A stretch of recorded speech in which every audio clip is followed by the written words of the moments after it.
Yeah? Yeah. Q. Oh, I don't know. I'm gonna make so many errors on this. You sure you can edit it? No. Okay guys, hello, this is Lexi and Will from the Rogue Fox with our little doggy Dill. We decided to just answer a few of our frequently asked questions because we haven't got much else to do right now and we're not used to having this much time off. So, the first question. Why the name the Rogue Fox? Do you want to tell the story or should I? I don't know, there's just so many variations to the story, isn't there? It's not... There's only one. There's no... I've said it so many times that it just doesn't make any sense to me anymore. Okay, well, the way I understand it is that when we first decided to take on this place, we were trying to think of names, and Rogue One, the Star Wars movie, I'm a Star Wars fan, yeah. Yeah, it was just being released, and Will is a huge Star Wars fan, and so he wanted to call it Rogues, and I told him that it wasn't catchy enough because I'm a little bit bossy and controlling like that. And we had also been to Bristol and we had seen another pub that was called the Crafty Egg, and so we really liked that layout of the name, so like the something something, and we liked the kind of like urban animal theme to it as well, so we compromised and came up with the Rogue Fox. Yeah. And that's how I understand it kind of happened. Yeah, that's literally it. We found that just to be a little bit more independent, we just chose a slightly quirkier name because it essentially gets you asking what is the Rogue Fox and why the Rogue Fox. And okay, what's the next question? I can't actually see. What is the hardest part about owning the shop? Ooh, that's a great question. I definitely would say that it is the level of commitment that you have to make to a business like this. Being so hands-on all the time, it is very difficult that, you know, your work-life balance is definitely tipped to the scale of like, you know, work is more important. We prioritise the shop over everything else, and we kind of cram everything else into one day. Like, so we were open 6 days a week, so Sunday would be the only day that we'd have off to do things. And I mean, as time's progressed, we've taken on more staff. We've figured out that, you know, that we can make things work for us, and it's just given us more and more freedom. Like, you never, as an independent business owner, you never, you know, you always have to pay for your time off, essentially. It's not a case that the business can work whilst you're not there. It's you pay other staff members to be there in your absence. I'd say there's two answers to this, and one is really similar to yours, and it's just the time sacrificed. So I just feel like we've sacrificed a lot of our time, especially in the first year of our marriage. So we got married last year. We didn't really have the opportunity to be honeymooners. We were, I mean, I'm so happy that we got married, but we didn't really take the time to like enjoy it. Yeah, have a honeymoon phase. We enjoy also it as took much over. as we should have. The other part of like running an independent business is there are other opportunities that come about, and around the time that we got married, we took on a second business. So we took on a restaurant 2 doors down called Meat Bar and Grill. So we've been very focused on the businesses over the last couple of years, but Yeah. it's okay, we're taking more time for ourselves now. But the second thing that I would say is really, really difficult is just taking on the sheer responsibility on your own. So it's the realisation that no matter, like, I mean, we have wonderful friends and family around us that will help us, like at the drop of a hat if we ask them to, but essentially the responsibility lands with me and Will and stops with me and Will, and that's quite a big responsibility to take on. So yeah, the realisation of that and just the time sacrifice, I think, would be the two that I would mention. Yeah, definitely. What is the best part about owning the shop? Nothing. Nothing at all. Interview's over. I would say mine's going to sound so cheesy and sloppy, and I don't mean it to, but it's honest.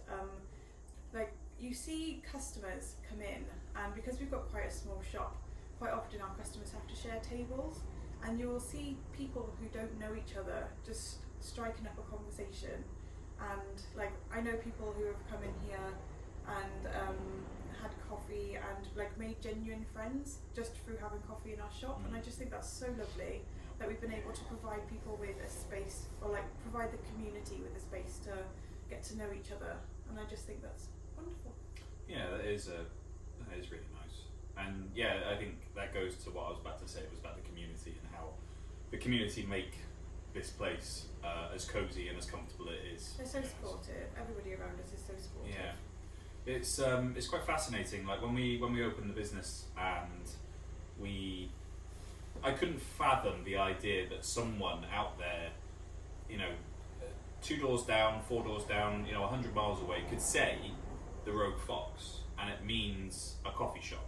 I couldn't fathom that we made up this name in our head, and it became a thing. And it became a thing. Like it became a real thing. So someone, down the road could say, "Oh, have you been to that coffee shop, the Rogue Fox?" That just doesn't register with me because obviously we're here so much all the time. Yeah, I know what you mean. It just this is the shop to us, and still feels quite fictitious, but it is a very real place for a lot of people. I know what you mean. It's mad to think that people actually see this as a real coffee house and Yeah. not just like a little project that we decided to do one day.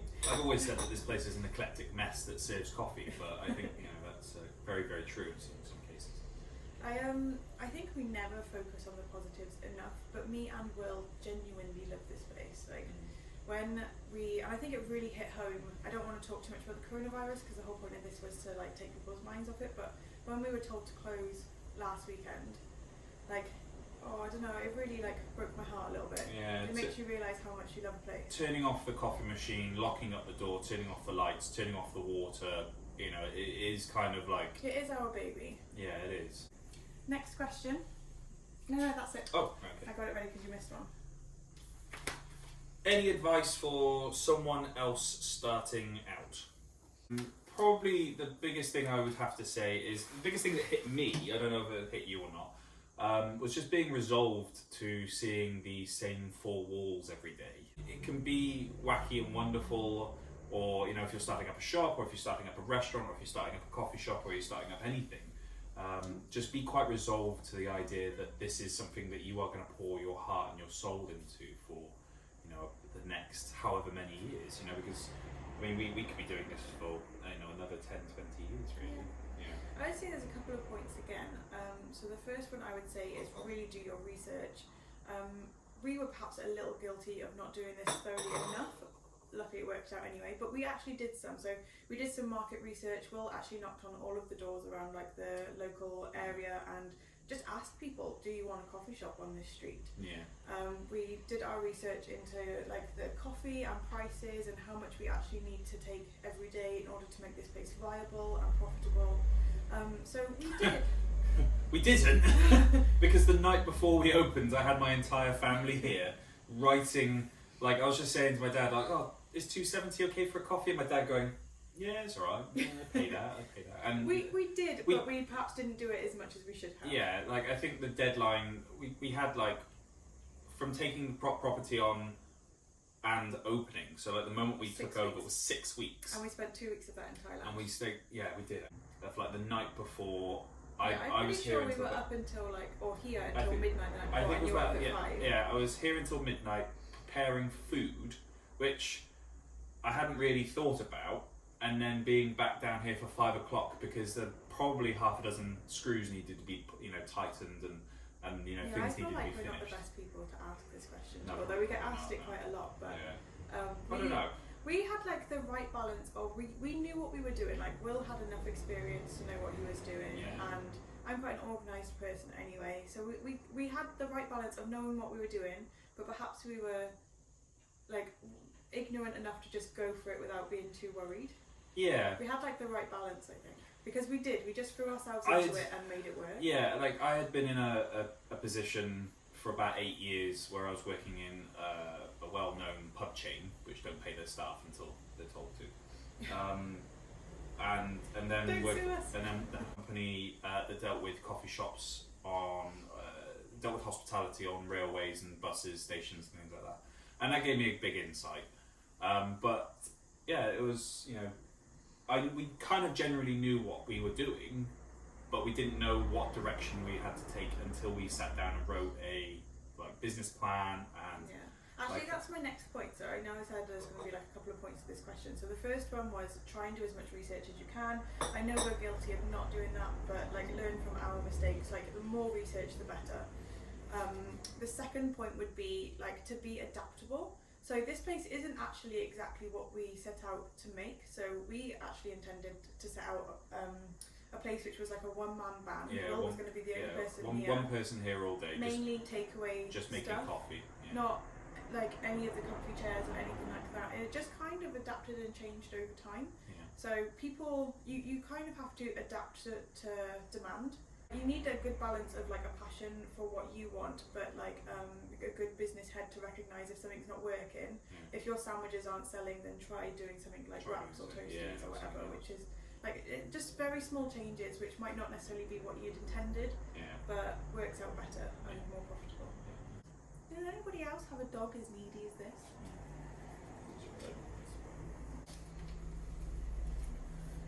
Do you sell hot dogs? Yeah. It's like when we first opened, I get it, you're trying to manage people's expectations, but it's very difficult when you first open not to fall into a routine of like people just expecting that you do everything. Yeah, I think that's how business develops. Expectations on coffee shops in general have changed. So if you go to a capital city abroad and you go to a coffee shop, it's kind of accepted that you're going in there for a coffee and a cake. Yeah. And me and you had the idea that we would open with coffee and cake, I think. Coffee and cake. And we weren't expecting other people's expectations around food. So a lot of people come to us, I think, thinking that we're a cafe, when we really are a coffee shop. So actually our licensing doesn't allow us to have a full kitchen. Should we be selling hot dogs? Should we can't please everybody. You cannot please everyone. It's impossible. I feel like this last section's a rant. I might edit this out. Okay, do you want to finish up? I think I introduced, so do you want to finish? Do you want me to do a catchy line? What's that? Keep it classy, so yeah. Classy Newport. There we go. No, Newport. Please tell that from us. Oh, there we no. Oh, no. Okay. Okay, with that note then we'll just go, but no. Thank you so much for joining us. I hope everybody's staying safe and staying home if you can. We will try and stay in touch with you guys perhaps once every week or once every couple of weeks, depending on how much painting and other stuff we need to do. Yeah. What she said. Bye. Thank you guys. Bye. Bye bye. Oh, scared the dog.